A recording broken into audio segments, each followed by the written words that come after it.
तू माझ्या कामाचा चुकीचा अर्थ काढू नकोस. अगं, त्या मंदिरात सर्व जाती धर्माच्या लोकांना समान प्रवेश आहे, पण आपल्यालाच नाही. का नाही? तर तिथे आपली जात आडवी येते ना रामू, तिथे आपली जात आडवी येते. आणि 14 तळ्याचा प्रश्न वेगळा होता. आकाशातून पडणाऱ्या पाण्यावर जेवढा कुत्रा मांजरांचा अधिकार आहे, जेवढा पशु पक्ष्यांचा अधिकार आहे, तेवढाच आपल्या माणसासारख्या माणसांचा सुद्धा त्या पाण्यावर अधिकार आहे, आणि तो मी मिळवून देणारच. आणि काळाराम मंदिराचा प्रश्न वेगळा होता. तो प्रश्न मानव मुक्तीचा होता. अगं, सर्व जाती धर्माच्या लोकांना मंदिरात दर्शनाची समान संधी आहे, पण आपल्यालाच नाही. का नाही? तर तिथे आपली जात आडवी येते ना रमा, तिथे आपली जात आडवी येते. मग साहेब, मी दर्शन तरी कुठून घेऊ साहेब?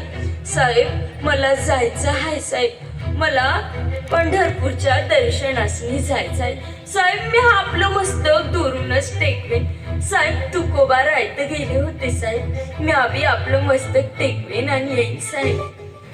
अगं रमा, मी तुझ्यासाठी नवीन पंढरपूर निर्माण करेन. अगं, तिथे सगळेजण येतील, बसतील, सगळेजण आपले दुःख घेऊन येतील आणि स्वातंत्र्य, समता आणि बंधुत्वाच्या मशाली घेऊन जातील. असं नवं ते पंढरपूर असेल. अगं, तिथे स्पृश्य अस्पृश्य असा कुठलाही भेदभाव नसेल. तिथे फक्त आणि फक्त एकच धर्म असेल, तो म्हणजे मानवतेचा धर्म, स्वातंत्र्याचा धर्म आणि समानतेचा धर्म. असं नवं ते पंढरपूर असेल रमा.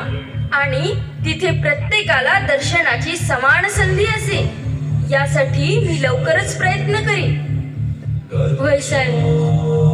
साहेब, तुमचं पंढरपूर नक्की निर्माण हो साहेब. साहेब, आता काही माझी प्रकृती जास्त ठीक नाही राहत साहेब. साहेब, मला नाही वाटत की ही संगिणी तुमची फार काही दिवस साथ देईल म्हणून.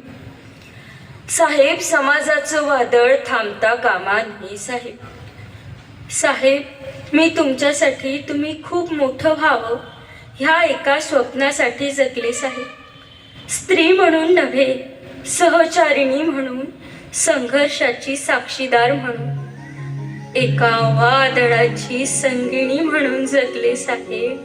एका वादळाची संगिणी म्हणून जगले. जर का साहेब तुम्ही या क्षणापर्यंत माझ्या सोबत नसतात, तर साहेब ही रमाई 9 कोटी लेकरांची माय झाली नसती साहेब. ही रमाई 9 कोटी लेकरांची माय झाली नसती साहेब. साहेब, समाजाचं वादळ थांबता कामा नये साहेब. समाजाचं वादळ थांबता कामा